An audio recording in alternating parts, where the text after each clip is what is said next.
سلام و درود خدمت تمام شما نازنینان. چه یک شمال است حالا و این کشف میکنه دوستان عزیز. بسیار شمال زیاد است، صدایش شاید بشنوین. دوستان عزیز، ما یک بار دیگر در حده مزار کوتل خیرخانه کابل هستیم. گذاشتیم و آمدیم که شهرک طلایی دوباره در فصل بهار دیدن بکنیم. بار قبلی که آمده بودیم برف زده بود و مقدر زیبا نبود. حالا آمدیم که دوباره ببینیم که چی حال است. اما متاسفانه که مقدر چی میگن شمال و طوفان است که خاک در روی آدم میزنن. حالا از یک خانه بریم بین مویای تدز بزنی خاک پر است. به این طرف سرک تیر شیم دوستان عزیز. اولا اینجا رو ببینید دوستان عزیز، چه ساختمانای جور شده. در دشت چمتلک یک وقت کل مردم کثافات خودم انداخت. ببینید چقدر مقبول شده، چقدر عالی شده و چقدر زیبا شده و چک آپارتمان هایی است. این طرف هم مستری هست اگه دوستان عزیز، مستری های عده مزار گفتم میتونیم دیگه. ما تو پیش میریم.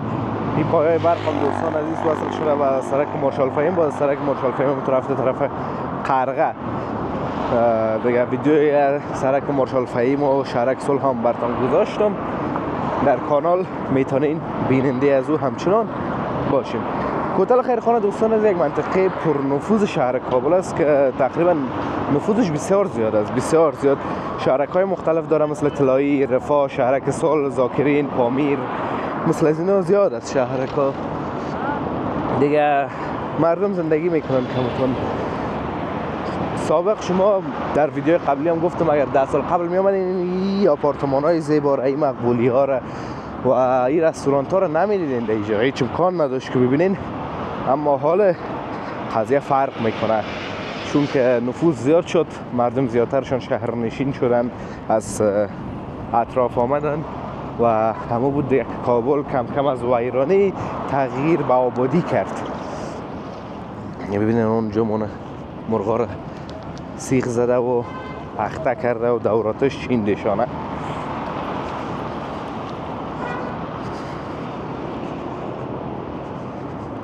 البته دوستان عزیز خربوزه هنوز مکمل نرسیده، بسیار کم آوردن. وقت تربوز است، بسیار تربوز زیاد است، بسیار مزه‌دار، خصوصا کسایی که میرن در این روزا و ولایت‌ها، روزای جمعه و روزای رخصتی، باز از این کپک‌ها میخرن. ببینید کلا میوه داره، اون خربوزه هم داره، گیلاس، زردالو، شفتالو، کیوی، آلو، همه چیز داره دوستان عزیز. یک ذره میریم پیشتر از کپک تربوز دیگه هم دیدن میکنیم. بعد از باز هم میایم طرف شهرک طلایی کابل.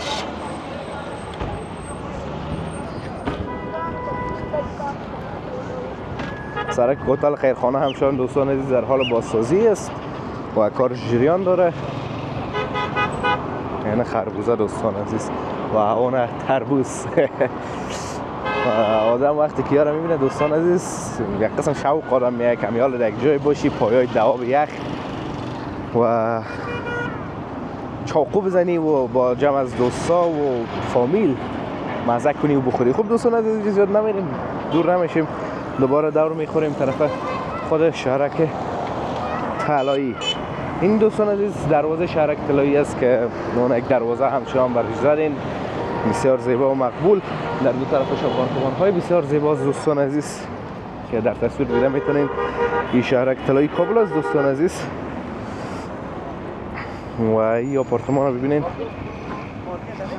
که چقدر زیبا و چقدر مقبول است دوستان عزیز. و بیاییم و کم کم از این طرف اما تو میریم پیش ببینیم که شهرک طلایی مثل نامش طلایی است یا نه.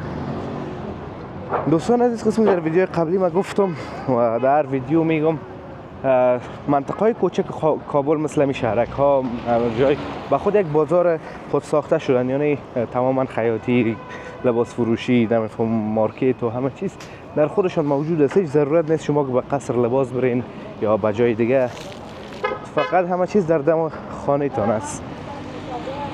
یک دقیقه باش که آب جوی در سرک میزنه و خاطر که خاک ماک بشینه کالای ما نزنه. آب جوی بسیار بوی ها میتره که بوی از اصلا گم نمیشه.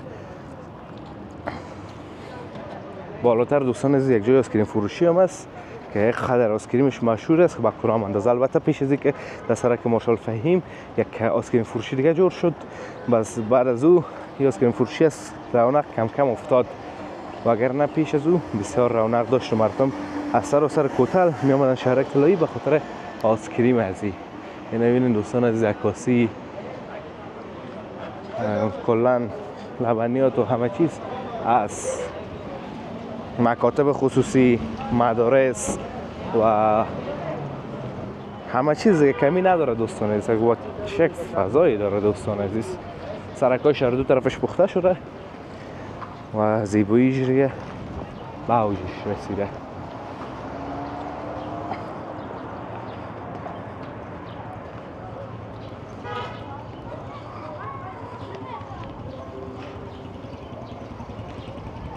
این طرف هم دوستان عزیز هم آیسکریم فروشی است که براتون گفتم، چمن آیسکریم فروشی. واقعا آیسکریمش بسیار مزه‌دار است، مزه‌دار بود. البته حالا کیفیت سابقش نمانده، اون مزه سابقش و لذتش. فقط خانه ها رو ببینید چقدر زیبا و مقبول مرشد دوستان عزیز. تا آفتاب رخ و نبش سرک چقدر زیباست و چقدر مقبول معلوم میشه. در پایینش هم خیاطی، دکانات یا مردم خانه جور میکنن به خاطر از اینکه ازش یک ذره یک سود ببرن. پایینش دکان جور میکنن و باز رو به کرایه میتن یا که میفروشن یا باز اما ما در ما کرایه زوره میگیرن و اون برشون یک فایده است از او خانه. یک ذره جای خود تنگ میکنن، یک اتاق دو اتاق دکان جور میکنن و فایدهش میبینید. این خانه رو ببینید چقدر مقبول است دوستان عزیز. خانه رو ببینید چقدر مقبول است، چقدر زیباست و چقدر عالی است.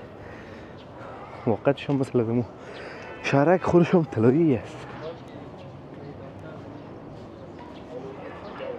ببینید چقدر زیباست. و ببین دوستان عزیزم تو کم کم دور بخوریم دیگه، پس از این طرف سرکم دیدن بکنیم و تو بریم. ببینید چقدر زیبا خانه پایینش، ببینید چقدر زیبا سردوش، زیبایی کمی ندارن دوستان عزیز. ببینید همون خانه پایینش هم بسیار زیبا و مقبول است. چه یک دیزاین انداختن.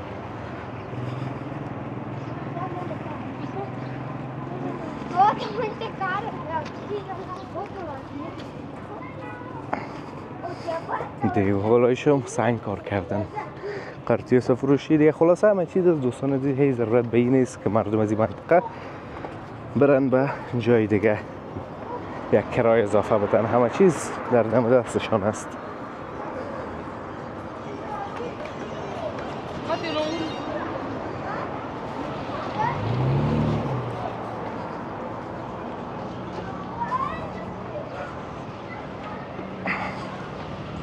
این طرف هم دوستان عزیز آیسکریم فروشی است. سابق همون طرف سرک هم این طرف سرک اردوش یک آیسکریم فروشی بود، اما کم کم که ورشکست شد بس جدا شدن دیگه. فکر کنم یک طرفش حالا شریخ بازی شهرک طلایی است، یک طرفش آیسکریم فروشی و اردوشان جدا کار میکنن و مختص خود.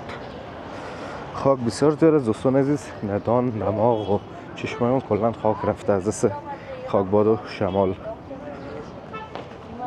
چگنی ببینید دوستان، هر چی که بخواین خلاصه گفتم چیزی نیست که پیدا نشه. الان طوفان و خاکباد بسیار زیاده است دوستان عزیز.